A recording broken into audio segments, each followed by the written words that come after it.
করতেছে বা এখান থেকে আপনারা যারা উদ্যোক্তা আছেন তারা কি কি মাল পান? খুব আলহামদুলিল্লাহ, খুব ভালোভাবে মনে সাহস রেখা দিন রাত 24 ঘন্টা আমি অনেক অনেক শ্রম দিছি।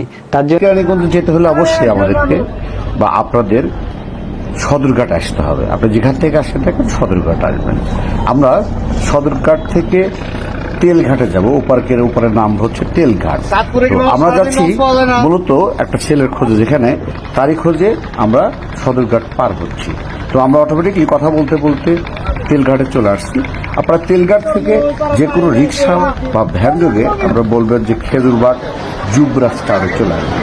তো বলতে বলতে আমরা কিন্তু খেজুরবাগ যুবরাজ টাওয়ারে চলে আসছি। চলুন আমাদের সেই ইয়ং উদ্যোক্তা উনি জি ভাই, আলহামদুলিল্লাহ খুব ভালো আছে। একদম মাশাআল্লাহ 4 বছর। 4 বছর তো এই যে তাই ফুটে ভ্যানে এই মালগুলো আমি বিক্রি করতাম কষ্ট করে। তারপরে লোকে আমি মালগুলা বিক্রি করছি। ছোট একটা দোকান নেই, বললাম যে চাচা এরকম এরকম সবকিছু। তারপরে আমি এই ব্যবসার মধ্যে নামলাম। আমার বাংলাদেশের যে কোনো প্রান্ত থেকে আসে, রংপুর, দিনাজপুর, সুরাতপুর, ফরিদপুর, মাদারীপুর,